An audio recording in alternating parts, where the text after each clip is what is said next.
Well, thank you so much for everyone coming today, and I must thank our event organisers and the partners of this event for having me here and for elevating the conversation around youth employment and entrepreneurship. I must say I'm so glad I got to see that presentation from our partners, this bank, the local bank here.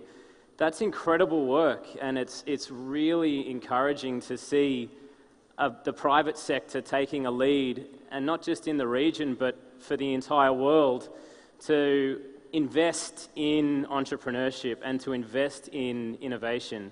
It's absolutely critical, and it's one of the things that I'm going to be talking about today. Now, I must say it's a really large room, and I'm going to run a little experiment here. There's a huge problem in the world. This picture is depicting part of it. There is a global youth employment crisis, or youth unemployment crisis, in the world right now.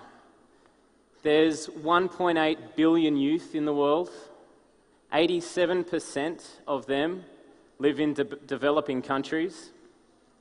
And 2/3 of those, so about just over 1 billion youth, are not in full-time education and employment right now. Now, in Australia, in one of the most robust economies in the world, we're not immune from this problem. 1 in 4 youth between the ages of 15 to 24 are not in full-time education and employment. But interestingly, the stats as you go around Europe, and I'm here in Turkey, so let's talk about some of the statistics here in Turkey. They're pretty bad. So I want to run a little experiment. Can everyone in the room put up their hand right now if they're between the ages of 15 and 29? Can everyone raise their hand? Who's 15 and 29 in the room right now? A lot of people. So leave your hand up. Leave your hand up, because this speech is for you guys, right? The work that I do is for you. Everyone that's not got their hand up, can you look around the room right now and see how many people there are? This is the future of your business. This is the future of your economy.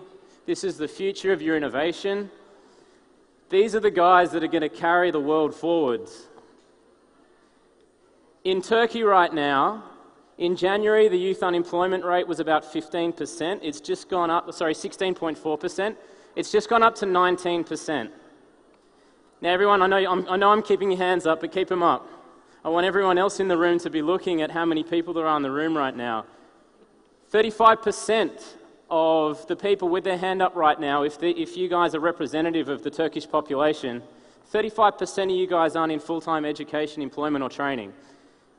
So you look around the room, 1 in 3 people with their hand up aren't getting trained, they're not in a job, and they probably are a little bit worried about what their future looks like. If you look at the women, it's 1 in 2.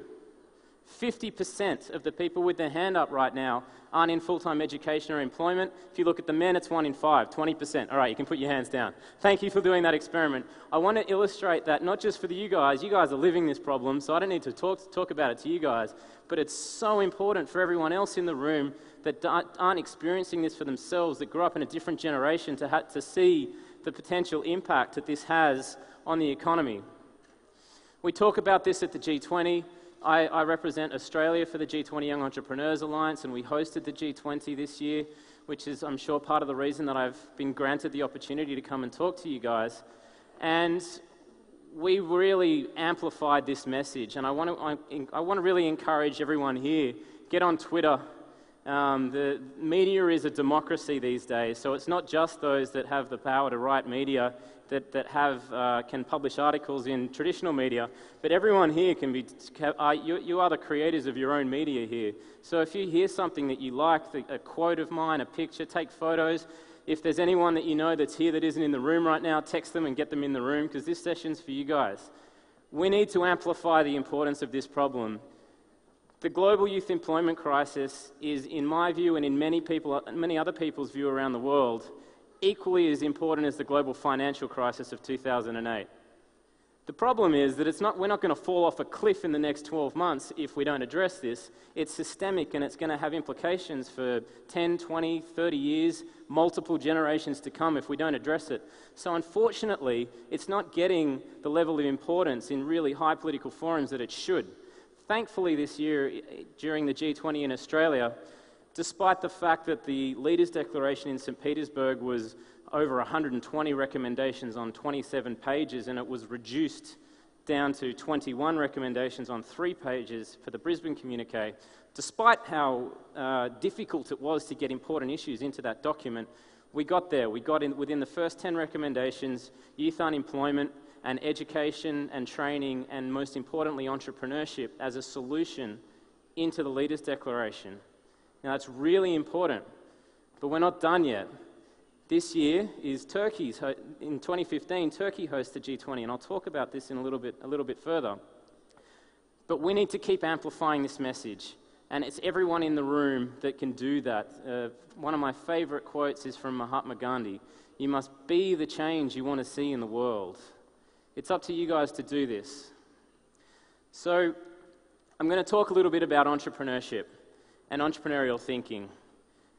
Now, we're at the Innovation Festival, so I have a rhetorical question which I'll leave you to ponder is, what is innovation without commercialization?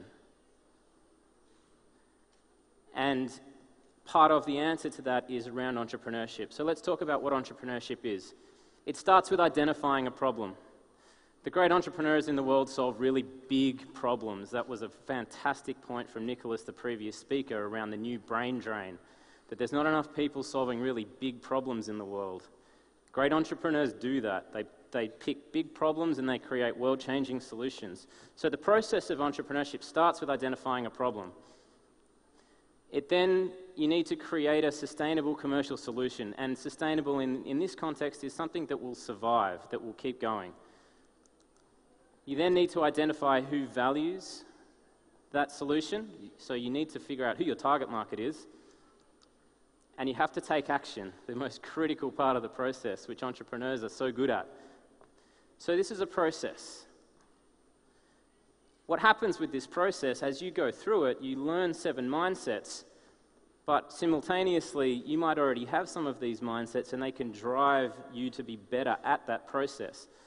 So that is being passionate, inspired, and energetic, empowered and confident enough to take opportunities, having an ownership mentality, being a fast decision maker and taking risks, leadership, being disciplined and hardworking, and constantly learning and adapting and being dynamic. This concept has already been changing the world for hundreds of years.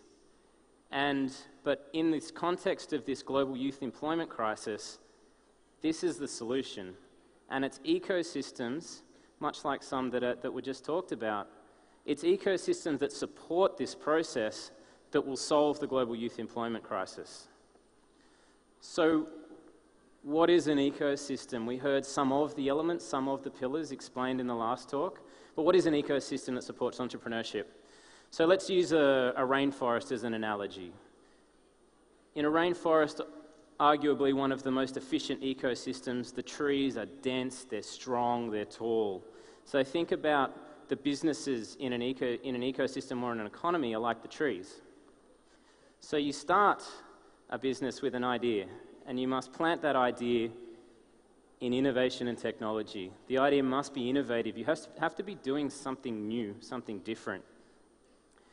If you can create an innovative and ideally technology-enabled idea, that doesn't necessarily mean a tech business, but a technology-enabled business, then you're far more likely to succeed, and this is the first pillar of creating a stronger ecosystem. And I'll go into some recommendations that the G20 make for each of these pillars later in the talk. The second pillar is access to investment and finance. So you take your idea, you take your seed, you plant it, you make it innovative, and then you need to water it with access to finance so it will grow faster. Next, you need education and support, like the sun in this analogy. It doesn't matter how innovative an idea is and how much money you throw at it.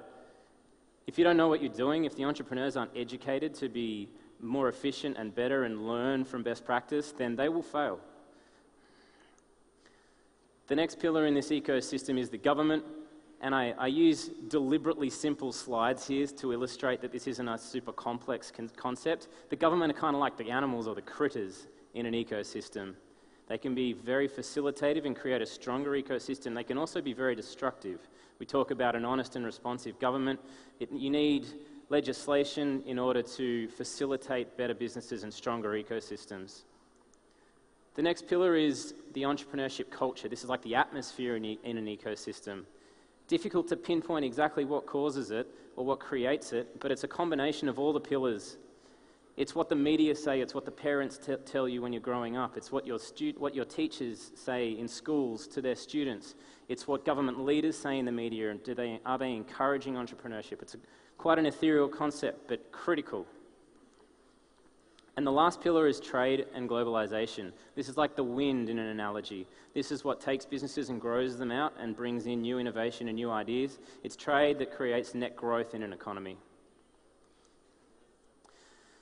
So now I'm going to illustrate these two concepts. I'd like to tell you and share with you a little story about a bit of a screw-up young Australian that discovered some of these concepts. I've been running businesses since I was about 19, but I'll tell you how I got there. So when I was at university, I went to university, I started studying a Bachelor of Psychology, and I studied that because I really love to help people. I love learning about how people think, but most importantly, I just wanted to help people. Now, I did psychology for about a year and a half, and then I discovered nightclubs, and I thought, wow, they're way more fun. So I went and spent a lot of time there and not a whole lot of time at university, and very quickly dropped out and got myself into all sorts of psychological problems and ended up in front of a psychopharmacologist. There's a mouthful for the translator. A psychopharmacologist called Dr. John. And he turned my life around. But then he got diagnosed with bone cancer, which had metastasized through his entire body, and he was given 4 months to live. And he kept seeing his patients until a month before he died. And he sat me down a month before he died, the last time I ever saw him, and he said to me, Jeremy, if you can get to the end of your life and look back and honestly tell yourself that you've made every step count, you'll die a happy man. This obviously was profound to me and completely changed the course of my life. And I can still to this day vividly remember walking out of his office. I don't know if you can see my feet from there. Walking out of his office, and I was looking at my feet, I can still see this, and I was just walking back to the train station, but I'm like, you know what? Every single one of these steps has to count from now on. And since then, I've done my best to make sure everyone has. But I was a 19-year-old kid with absolutely no idea what I was doing. So I'm like, I've got this new philosophy on life. I want to make every step count, but how do I do that? So I used to love helping people from the psychology degree. I'm sure you guys have them here. There's people in Sydney on the streets and in a lot of places in the world with little clipboards, right? And they come up to you and they're like, hey, do you want to save these kids in Africa? Give us your credit card details. I'd be like, yep, great, sign me up. And then I'd pass another one down the street, and do you want to save some dolphins off the coast of South Africa or something? I'd be like, great, yep, I've got to make a difference in the world, sign me up. Very quickly, as a 19-year-old kid working in hospitality, my bank balance got to about that. And my mum sat me down, and she's like, Jeremy, if you want to make a difference in the world, you kind of need to be able to eat. Again, a fairly profound moment. It's like, yeah, right, I kind of need to look after my own finances before I'm going to be able to have a large impact on the world. At the same time, I was running around telling people this philosophy, and I met a guy, and he gave me a book called Rich Dad, Poor Dad. Has anyone read Rich Dad, Poor Dad? Anyone in the audience? A couple of people? If not, I highly recommend you go and get it. It's a story about a young boy, and he has a poor dad who works for a salary, and a relatively okay salary, but he's capped for his whole life, spends all his disposable income, doesn't end up particularly wealthy. He has a rich dad who starts companies and builds them and sells them and then ends up very rich. Now, what this taught me was, wow, here's this concept called entrepreneurship. I didn't even really understand what entrepreneurship meant when I was at school. We weren't taught this stuff. But here's this concept, and I'm like, wow, bing light bulb. I need to create companies that will generate enough wealth to have a massive impact on the world. If I want to create enough, if I want to have a really big impact, I need to build businesses that will help enable me to do that. So the entrepreneur in Jeremy was born. I wasn't the guy selling lemonade at 11 years old on the street. I realized that it was something that I wanted to do because it would help me make every step count. So at the time, my brother was opening up a juice bar in Sydney. That's it, a little juice bar. And he said, hey, why don't you go and study business at university, and I'll let you manage this. So he opened it up. I managed it. And from the day we opened the doors, it was in one of the best locations in Sydney, in Australia, actually. So it was about a $1.2 million business. So it went really well. We opened up 2 more. And one of them went horribly. One of them went pretty good. But care of the fact that we were pretty good at this, I got asked to go over to Singapore at 21 years old and run the master franchise. Now, while I was there, one of my school friends, Andrew McIver, walked into my office. He'd heard I was there, and he had an idea, because at this point I was an employee, really. I was running businesses, I was learning about it, but I wasn't really an entrepreneur. Now, Andrew walks into my office, and he says, hey, I still remember this as well. He says, hey, Jeremy, I've come across these berries in the Amazon in Brazil. They're called acai. We should be selling these through juice bars. I've been to Venice Beach in Los Angeles, and they're doing really well. They have this frozen puree, they blend it up into a bowl, and it's delicious. And I'm like, you're crazy. I can't even pronounce this word. How are we going to sell this to juice bars in Australia? Now, my first reaction was, wow, that's risky. I've got a good salary. Why would I leave a good job to go back and risk starting my own company? But I did a little bit more research into the acai industry, and it turns out it operates on this people, planet, and profit, these triple bottom line principle. It's good for the people where it comes from because it operates on fair trade principles. Everyone gets a fair share of the revenue and the margin. It's good for the planet because it grows wild, and it's actually Greenpeace endorsed because it grows wild. The local people go out into the wild and harvest it, and then they sell it on the free market. And because it grows wild, they don't want these trees to be chopped down, so they learn about sustainability, and they actually protect the Amazon because they want to sustain themselves. So that by growing the acai industry, we actually grew education around sustainability. So people, planet, and profit. Of course, for a business to be sustainable, you have to be able to make a profit. What you do with that profit, whether you're a not-for-profit and you give it back, or you pay it in salaries, or you're a for-profit and you pay a little bit out to shareholders, if you're having a positive impact and solving a big problem that's good for humanity, which we believe we were by building this business, then it's a good business. So he convinced me, and we started this company called Rio Life. And this was 9 years ago now, and it went on and won Australia's fastest growing small business and did some really cool stuff. But the coolest thing about this business was these guys.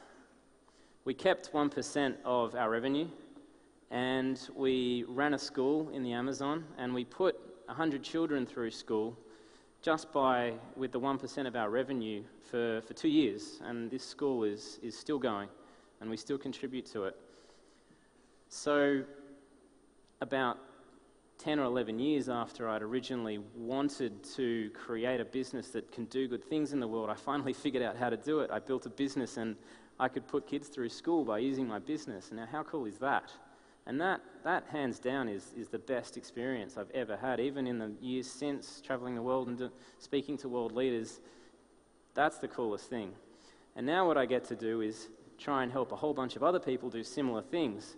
So I did Rio Life for 7.5 years. I was CEO, and I wanted to help more people. So I started mentoring some businesses. I started speaking and teaching, and I left as CEO. I started working on a book because I was searching for a more leveraged impact. I was like, okay, I can help 100 kids, but maybe I can help 100 businesses and they all help 100 kids, and then all of a sudden we're helping 10,000 children. So I wrote a book and published it about 2.5 years ago. And I wanted that to help more young people start companies, but most importantly, learn to start companies that solve real problems. And then, as I was publishing that book, I got asked to take a delegation of young Australians over to Mexico. This was 2.5 years ago. And, I had about 3 weeks to organize the delegation, but that's another story. Because I discovered this thing called the G20 Young Entrepreneurs Alliance. Now, this was set up 5 years ago to advocate on behalf of the world's young entrepreneurs, the future business leaders, the innovators, and the guys that are going to create the businesses and the new ideas of the future, to the G20 leaders. So the G20 leaders, the leader of Turkey is there as well, of course, and you guys are hosting the G20, as I mentioned. But the G20 leaders 5 years ago weren't talking about entrepreneurship. They were talking about the global financial crisis, they were talking about financial market regulation and all the complicated macroeconomic stuff. They weren't talking about what needs to be done to create jobs for youth and the fact that youth can be job creators themselves. So that's why the G20 was set up. And we got to host this last year. So I'm just going to play for you now a little video about our summit.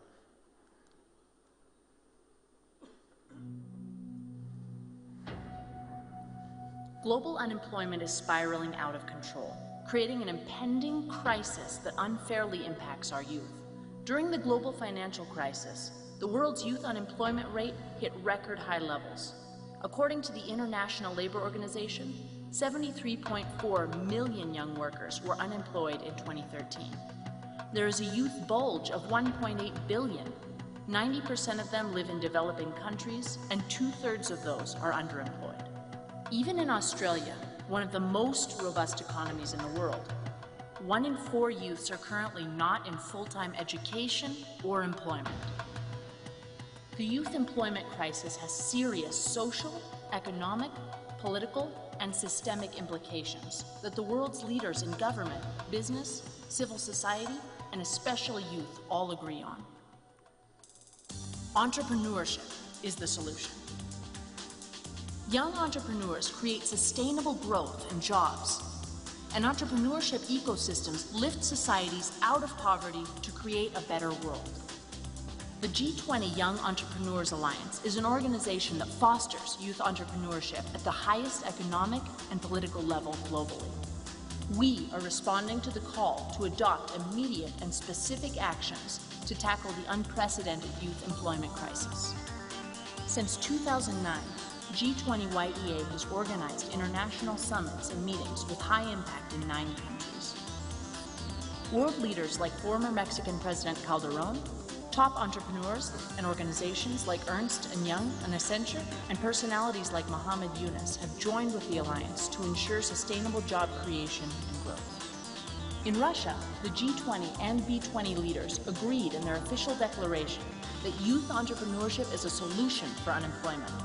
Now, we must keep them accountable and create tangible actions. If you are seeking to impact the future of our youth and the world, then you can't miss this incredible opportunity to support and partner with the G20 YEA. Our effort continues on July 18th to 22nd in Sydney, Australia, at the 5th Annual G20 Young Entrepreneurs Alliance Summit. Our main goals are to create an action plan on youth employment, leverage our new partnerships with the United Nations Development Programme and the UN Millennium Campaign to create a major goal on youth employment and entrepreneurship in the post-2015 UN Development Agenda, as well as influence world leaders to shape high-impact global policies and programs in support of entrepreneurship. Join us and help change the world. Apply now to get involved and partner at www.g20yeasummit.com.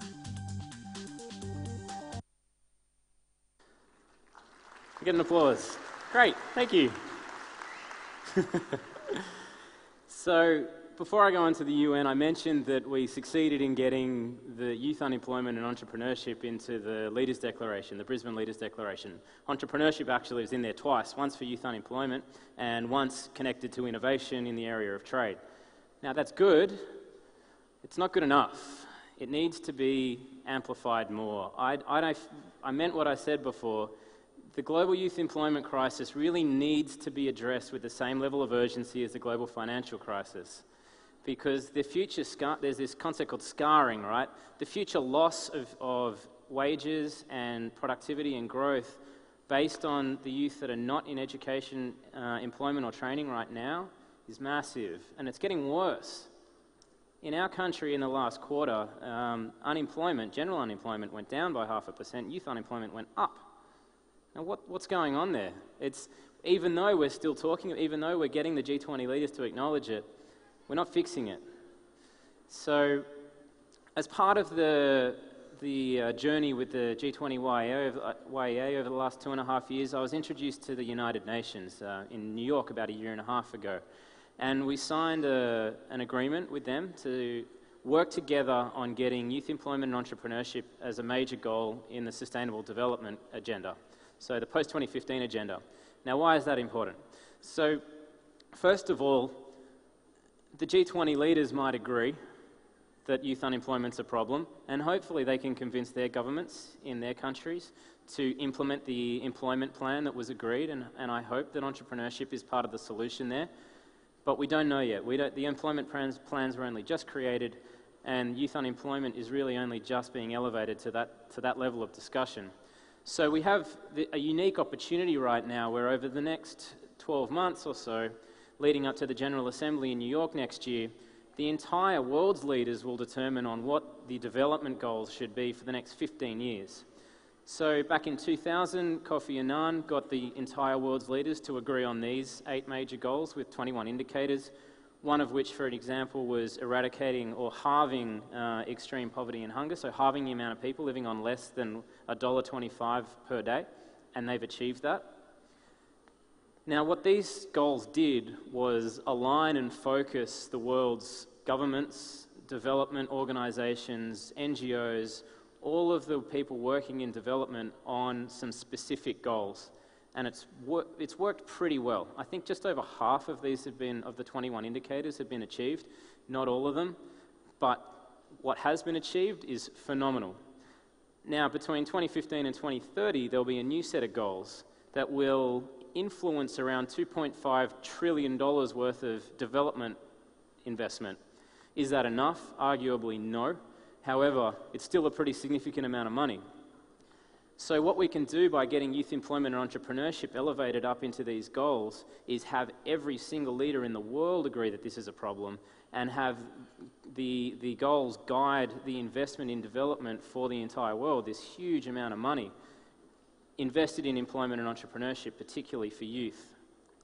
Now, this is all pretty high-level stuff, you know, talking to the G20 leaders, talking to the United Nations. So I want to give you an example of why it's important and how it trickles down to the grassroots. So here is, on the left is a lady called Mary Ann, on the right is Mary Grace. Now, Mary Ann on the left has 3 children, and to survive, she builds wicker baskets and sells them. Now, she was introduced to this concept called microfinance and was educated about financial literacy, so access to capital and education, 2 of the pillars. And now she borrows $100 every 6 months so that she can buy all of her basket ingredients in bulk. Now, what that does is that means that she saves money. She actually is able to make an extra $1.50 or so a day out of her baskets. And with that $1.50 a day, she puts her kids through school. Otherwise, she wouldn't be able to afford it. So you can see that a very high-level concept around access to capital, some education, and you put kids through school. One of the Millennium Development Goals was around universal access to education. So an ecosystem that supports entrepreneurship actually starts to address a lot of the Millennium Development Goals that aren't specifically related to employment. But by definition, if you can help people become personally financially sustainable, then you address poverty. So it's not rocket science. You just need to help people to make money for themselves. So Mary Ann learned how to do that. Mary Grace on the right did a similar thing, but now she teaches this concept. She travels around the Philippines and teaches financial literacy and microfinance and entrepreneurship. And there's 10,000 women like her that do that, funded by an organization that has been influenced by the Millennium Development Goals. So by catalyzing this investment and becoming a beacon for what the world should invest in to further development, the development goals are incredibly important. So this concept, I hope now you can see how and why it's important. I want to touch really quickly on some of these mindsets because it's not just about starting companies. Learning this process by experience, by doing, actually shifts the way people think. And this is potentially very difficult to measure. I'm sure someone will soon. But this is potentially has an even greater impact on society than just the economic outcomes of creating jobs and creating growth. This can actually create more engaged citizens, people that do more for society, that become better employees, that are better leaders, that have an ownership mentality rather than being victims. So some quotes really quickly to illustrate what these mindsets really mean. Confucius said, "Choose a job that you love and you'll never have to work a day in your life." If you ever come across an entrepreneur, and I'm sure that if you come and talk to me after this, you'll understand, we're pretty passionate about what we do, and we like to do what we love. There was a study that came out by the Global Entrepreneurship Monitor back in 2013 entitled, "Entrepreneurs are the happiest people on the planet." I'd like to say I'm pretty happy most of the time because I get to do what I love. Now, being empowered and confident enough to take opportunities. Seneca, the Roman philosopher, said, "Luck is what happens when preparation meets opportunity." Now, it would be naive to say that there's no such thing as luck. Obviously, some people have more opportunities than other people, but it's those that seize the opportunity that are the lucky ones. An ownership mentality. Peter Drucker said the best way to predict the future is to create it. You can create what you want in the world. It's not going to be handed to you or gifted to you. It's up to you to get out there and create it. Fast decision-making and risk-taking. So T.S. Eliot said, "Only those who will risk going too far can possibly find out how far one can go." Now, this is from a mindset perspective, and what I'm talking about here is learning these mindsets beyond starting companies. From a mindset perspective, learning to take risks and being okay with failure has a huge positive impact on people's mentality and what society can do. You know, by the last speaker, Nicholas, previous, said around innovation being about breaking the rules, doing something different. You need to be willing to take risks and fail. So John C. Maxwell said, with regards to leadership, that it's taking responsibility whilst others are making excuses, being disciplined and hardworking. Yeah, entrepreneurship's not easy. It's probably the hardest thing you'll ever do. It teaches you to be disciplined and hardworking. Thomas Edison, one of the most prolific innovators of our time, said genius is 1% inspiration and 99% perspiration. So the guy that you would think is the smartest, the guy that just happens to come up with stuff, he's telling us that it's not about the idea, it's about the execution. It's about working hard. That's how you become an innovator, and that's how you become one of the people that has a positive impact on society. Being learning, adaptive, and dynamic, our final mindset. And the great man Nelson Mandela said, education is the most powerful weapon you can use to change the world. You must constantly be learning, not just as an entrepreneur, in life. So I have 11 minutes. I'm going to speed through the rest of this presentation so we're not too far off track. So what are the recommendations that the G20 Young Entrepreneurs Alliance gave to the G20 leaders relevant to each pillar of this ecosystem? So in innovation technology, our recommendation was for government to incentivize commercialization programs. So there's some really great programs out there that help take research and development out of the institutions, commercialize it, and turn it into products and services. One of the best things that governments can do is to facilitate more of that, because there's loads of research and development. In access to investment and finance, you know, and this an example of what our banking partner is doing here is a fantastic example of this. Better, easier access to loans, and innovative new formats of financing like equity crowdfunding. And interestingly, this is something that's a big topic for for Turkey's hosting of the G20. In education and support, our recommendation was around closing the link and creating more cooperation between the private sector and education institutions. We have this huge skills gap. Turkey's doing some amazing things with regards to the level of people in education, but education is not enough because there's so many overeducated children or youth leaving school, leaving secondary or tertiary education and still not being able to find a job. So business has to engage in the development of curriculum and vice versa. Universities or schools need to reach out to business to learn what do we need to do to change the way that we're teaching so that the people that come out of our institutions are ready for a job. Now, I have a pretty radical idea on this, which I've been voicing privately to a lot of people. I'm going to run a little experiment here and see if everyone picks up on it and agrees with me. It's potentially a revolutionary idea. I think Nicholas's idea around free access to internet is far more revolutionary, and that should be adopted and amplified to anyone that can help make that possible. But that won't necessarily solve the skills mismatch. This idea might. And the idea is that every university degree, every tertiary education should be delivered part-time with mandatory work experience. Everyone going through school should be given the opportunity to experience what it's going to be like applying their knowledge in real life. That could potentially solve the global skills mismatch. So let's see if that idea gains any traction in this forum. In government taxation and regulation, the G20YA's recommendation was to reduce the tax burden on labour. Obviously, if we're going to create jobs, taxing labour is counterproductive to that, and increasing disposable income is a fantastic way of developing a society.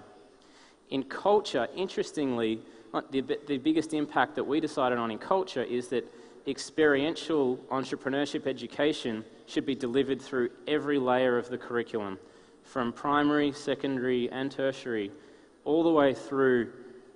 Children and youth should be learning by doing entrepreneurship. And in trade and globalization, our recommendation was to create a multilateral startup visa. So this would be a visa that enables young people that have startup companies to travel and do business outside, and also to relax the immigration laws so that when you have a high-growth company, you can get skilled labour if it's not in your country. And in places like Australia, there's a huge deficit of software engineers. So we really need more of them in our country. Now, care of Turkey being host of the G20 and your Prime Minister just announcing what the priorities are going to be, and I'm really pleased with the announcement, I must say, because it's right up a lot of our recommendations. So the three areas that the G20 and Turkey will focus on is inclusiveness, implementation, and investment for growth. Now, what I really love is inclusive development. You know, we have this opportunity around the Sustainable Development Goals, and inclusive growth means everybody, not just the rich, everybody, not just the G20 countries, the entire world. So we need to create growth for everybody with equality. And what's an undercurrent of all of the priorities that have been announced is a focus on SMEs, on small and medium enterprises, and entrepreneurship. So that's a fantastic development from our perspective. Also, the recommendations around youth unemployment are going to be carried forward as a priority. Fantastic. So I'm really excited to see what happens in 2015 under Turkey's chairmanship of the G20. There's three pillars: strengthening the global recovery and lifting the potential. So that's macro policies, the investment in infrastructure. There's enhancing resilience, which are the more financial regulation, and buttressing sustainability, which is really about development and the UN Summit on the Sustainable Development Goals. So the G20, the government has announced fantastic. I think it's a fantastic agenda. And the Business 20 is following suit. So the Business 20 is the voice of the big business leaders to the G20, arguably one of the most influential engagement groups for the G20. And they're following. So inclusiveness, continuity of previous B20 years, SMEs, and connectivity. Interestingly, connectivity is a focus for the B20. So, and they have 5 main areas. So financing growth, human capital and employment, infrastructure and investment, trade, anti-corruption, and they've created a new task force this year specifically for SMEs and entrepreneurship. Really exciting. So one of the 5 major themes of the B20 is going to be small and medium enterprises and entrepreneurship, because it's being recognised that it's the SMEs that are the engine room of growth and jobs. Now, in order to take the concept of an ecosystem a little bit further, this is some brand new research that just got released as part of Global Entrepreneurship Week last week, just from the 17th of November. So this is an index which analyses the entrepreneurship ecosystem in 130 countries right now. It takes the concept that I presented earlier, which is very basic, and expands it, so it's far more complex. This is the report for Turkey. Now, there's a lot of numbers and stuff going on that screen, so I'm just going to point you to a couple of key figures here. So Turkey's rank in the world is 25 of 130. That's pretty good. What isn't shown on that screen is that the GEI, so the Global Entrepreneurship Index, which is the actual score that's given, Turkey's one of the countries that increased the most over the past 12 months. It increased by 10. Now, if you look into the graph on the left-hand side, on the vertical axis is the Global Entrepreneurship Index. On the horizontal axis, which you can't see the words, is the GDP per capita. So basically, that's the productivity of the people in a country. And what you'll see there is Turkey, in comparison to countries of a similar GDP per capita, is actually very high. That's interesting. And that means that you're outperforming the norm for countries that have a similar level of productivity. Now, on the right-hand side, in the bottom right, you've got the 15 pillars. So the dark blue line is Turkey, and the medium line is Europe as a region, which is where Turkey is benchmarked. So what you'll see is that Turkey, on the point 12, high growth, Turkey outperforms the region. So if a business starts, it's very likely that it's going to grow very quickly. That's fantastic. What this concept allows you to do is analyze bottlenecks. So you can analyze, based on specific areas of the ecosystem, what's actually creating a constraint, as opposed to just addressing all of the pillars. So the two here that we can focus on are opportunity startup and competition. To explain what that means, opportunity startup is the amount of businesses that start by identifying an opportunity or a really big problem and then solving it, as opposed to just starting something out of necessity. So there's a lot of entrepreneurs that start because they're in poverty or they just have to create an income somehow. So that's one of the bottlenecks in Turkey, is the amount of companies that actually identify big problems and then commercialize the solution to that. The other one's competition.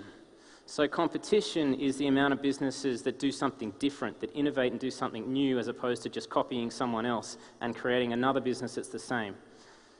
So these two factors are the two biggest bottlenecks to Turkey's entrepreneurship ecosystem right now. And if you dig into that report, it's available online. You can go and have a look at it. And if you connect to me on Twitter, I'll post all this stuff as well. Before you go and make improvements to an ecosystem, it's really important to identify what the problems are in the ecosystem first. So this is a fantastic index. Now, this is a white paper that the G20 Young Entrepreneurs Alliance published. You'll notice that we did it in partnership with various UN agencies and Global Entrepreneurship Week and the Youth 20 as well. The major recommendation from this paper is around the major goal on youth employment and entrepreneurship, but there's been some really big learnings that came out of the research. And the really big learnings are that high-growth enterprises are the solution. So there was a study conducted on 380,000 companies in 10 countries that showed that the top 5% of companies measured by job growth create 67% of the jobs and 72% of the revenue in those economies. So those top 5% of high-growth enterprises are the ones creating all the jobs and all the revenue. So you need an ecosystem that supports high-growth enterprises. Self-employment's not the solution, but an ecosystem that supports those high-growth enterprises will also generate self-employment.